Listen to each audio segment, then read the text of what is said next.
Hey guys, thank you so much for being here, and as always, I really do hope you're doing well. I'm going to take you on another wild walk today. I'm just working out the direction that I think I want to go in.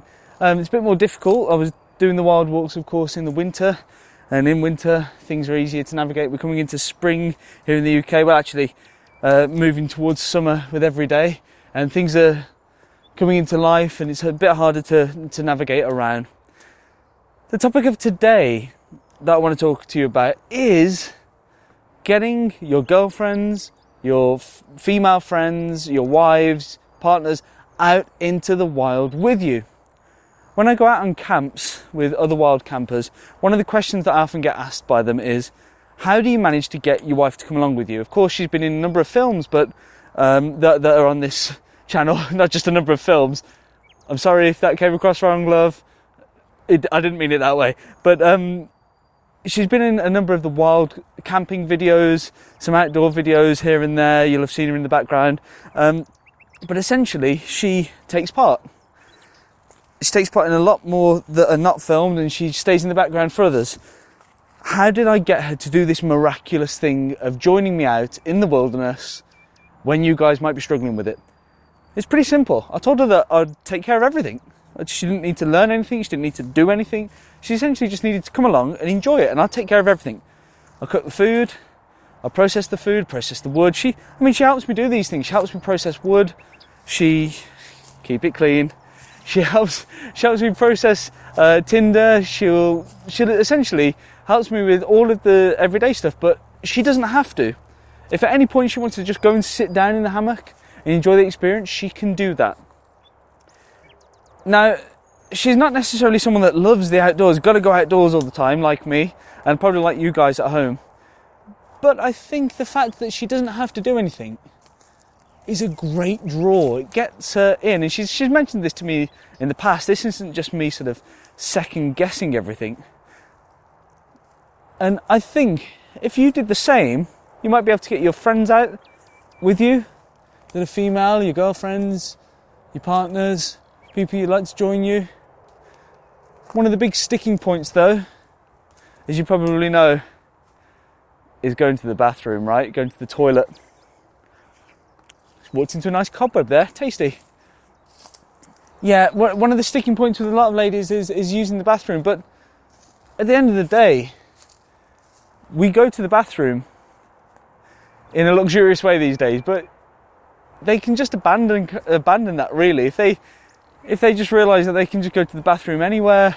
It's a bit easier for guys, because from a young age we're used to, out at the park with our parents. Parents might say, well, just go up that tree, That's for number one. But if you need to do number two, then, you can still do that. But it's the same for guys and for girls for the number two. So there's no sort of argument from sex there. The thing that I would suggest saying is that whatever they need to be comfortable, you can make for them. If they need to sit on something, you can, get some logs, make a seat, make an A-frame seat to make it more comfortable. You can make sure that there's toilet paper there. You can provide a sort of a temporary bag, some kind of a plastic bag or something like that you will take away when you're finished, of course, which it should be the responsible thing that everyone does anyway. If you're burying your toilet paper down, unless you're taking it really deep, then critters are going to come, they're going to dig it up, and it's going to be everywhere. It's not nice. I'm sure we've all been in some form of woodland where we've stumbled across lots of used toilet paper or second-hand toilet paper. It's not fun, it's not nice. So put it away in a plastic bag, take it home with you. Don't take it home with you, but put it in a bin on the way home or something like that. But that's all you need to do. If you provide all of the easy amenities that your female friend, wife, lover would want, a seat to sit down on to use a lavatory, toilet paper, a way to sanitize, perhaps even some wipes or something like that. And if you throw into that you're going to dispose of everything, and they don't have to do anything other than they normally would, is essentially drop their toilet paper into a bag, then hey, you've removed one step from the process, flushing the toilet. So they're already kind of up. Look at this, isn't this beautiful? Hopefully you can see all the bluebells here. I'm going to take you in a bit closer for that. There we go. I'll just go over to it. There we go. Ooh. Yeah, so I think that's one of the major stumbling blocks with taking out your partner into the wilderness is the fact of using the toilet, and the fact that they feel like they may have to do stuff, or they might feel like they need to be active. Whenever I go out into the wilderness with my wife, the aim is always the same thing. It's to relax. It's to not do anything other than that is necessary. We can do that, and we often end up going on lovely walks, but the goal is always the same. That baseline is we go out and we do nothing. And I'll cook, I'll make the drinks, I'll set up the camp. All my wife has to do is relax. So if you make that the baseline, it's a very attractive offer, if you think about it. And then you can go and add on to that as and when. I got my wife a hammock. In fact, I did a trade for my wife's hammock with Fozz, Forrester. Fozz, you're a great guy, keep up the videos. If you don't know about Fozz's videos, check him out. I'll put a link up there. He's a great, lovely guy.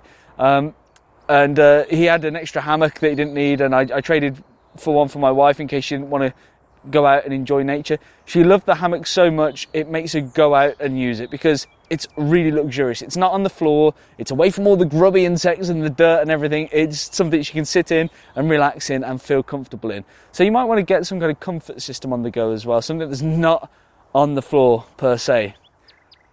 What would you do? And what do you do? Does your other half come out with you and enjoy nature? Do you have any other questions for me? Because from what I can tell, my wife coming out to a lot of my camps is somewhat of an unusual thing. So if you've got some questions for me, drop them in the comment section down there. I will answer all questions, I guarantee you that. If you've got any tips to share with others, I would love to hear those tips as well, just because I might be able to give my wife an extra layer of luxury. And you might be able to share your tips with everyone else as well. If you just can't get your wife to come out with you, tell us the reasons why, again, in that comment section. I'm a bit lost on this wild walk. I'm going to have to find my way back. So while I find my way back, and until the next video, take care. Bye-bye now.